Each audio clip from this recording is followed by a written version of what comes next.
एक लड़का जिसका नाम धर्मानंद था एक छोटे से गांव में रहता था। बचपन से ही वह बहुत होशियार और सुशील था। उसके माता पिता और गांव वाले उसे बहुत प्यार करते थे और मानते थे कि वह बड़ा होकर उनका नाम रोशन करेगा। धर्मानंद पढ़ाई लिखाई में भी अच्छा था और हर कोई उसकी तारीफ करता था। समय बीतता गया, धर्मानंद युवा हो गया, लेकिन उसे कोई ऐसा काम नहीं मिला जिसमें उसका मन लगे। उसने कई काम शुरू किए, लेकिन किसी में भी उसे सफलता नहीं मिली। धीरे धीरे गांव वालों का और उसके अपने घर वालों का भी नजरिया बदलने लगा।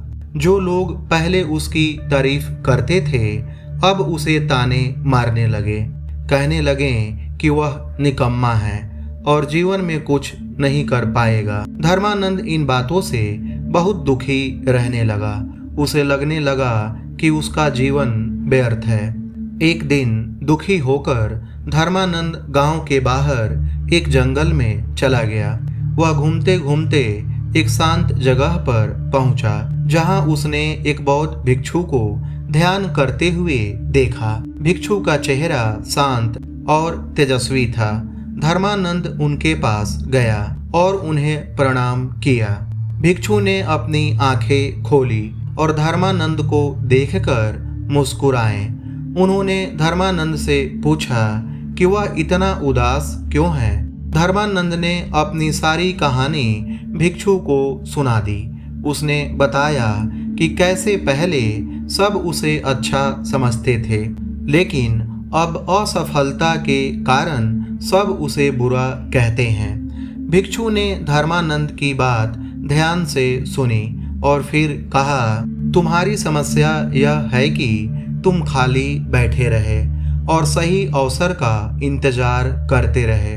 सफलता उन लोगों को नहीं मिलती जो इंतजार करते हैं, बल्कि उन लोगों को मिलती है जो कर्म करते हैं। भिक्षु ने आगे कहा, देखो यह एक छोटा सा पौधा है। उन्होंने पास में उगे एक पौधे को दिखाया और कहा, अगर इसे पानी न मिले तो यह सूख जाएगा। इसी तरह अगर तुम कुछ नहीं करोगे तो तुम्हारी प्रतिभा और क्षमता भी नष्ट हो जाएगी। कभी खाली मत बैठो, हमेशा कुछ न कुछ करते रहो, सीखते रहो, प्रयास करते रहो। यही सफलता का नियम है। धर्मानंद को भिक्षु की बात समझ में आ गई। उसने निश्चय किया कि वह अब कभी खाली नहीं बैठेगा। उसने भिक्षु से आशीर्वाद लिया और वापस गांव लौट आया। गांव आकर धर्मानंद ने फिर से काम ढूंढना शुरू कर दिया। इस बार उसने छोटे छोटे काम भी करने शुरू किए, जिनमें पहले उसे शर्म आती थी। उसने खेतों में काम किया, लोगों के घरों के छोटे मोटे काम किए और जो भी काम मिला उसे पूरी लगन से किया। धीरे धीरे धर्मानंद को काम में मजा आने लगा। वह हर काम को ध्यान से करता और नई चीजें सीखता। उसकी मेहनत और लगन देखकर गांव वालों का नजरिया फिर से बदलने लगा।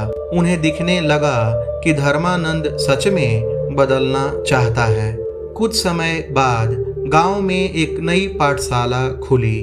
पाठशाला के संचालक को एक ऐसे व्यक्ति की तलाश थी जो बच्चों को पढ़ा सके। गांव के कुछ लोगों ने धर्मानंद का नाम सुझाया। धर्मानंद ने इस अवसर को स्वीकार किया और पूरी मेहनत से बच्चों को पढ़ाने लगा। धर्मानंद एक बहुत अच्छा शिक्षक साबित हुआ। बच्चे उसे पसंद करते थे और उससे बहुत कुछ सीखते थे। उसकी पाठशाला धीरे धीरे पूरे इलाके में मशहूर हो गई। धर्मानंद ने न केवल सफलता प्राप्त की, बल्कि उसने गांव में भी सम्मान वापस पाया। उसके माता पिता और गांव वाले फिर से उस पर गर्व करने लगे। धर्मानंद हमेशा उस बौद्ध भिक्षु की बात याद रखता था, कभी खाली मत बैठो। उसने जीवन भर इस नियम का पालन किया और हमेशा कर्म करते हुए सफलता की ओर बढ़ता रहा। इस कहानी से हमें यह सीख मिलती है कि हमें कभी भी हार नहीं माननी चाहिए और हमेशा प्रयास करते रहना चाहिए। निष्क्रिय रहने से सफलता कभी नहीं मिलती। हमें हमेशा कुछ न कुछ करते रहना चाहिए, चाहे वह कितना भी छोटा क्यों न हो। कर्म ही सफलता की कुंजी है।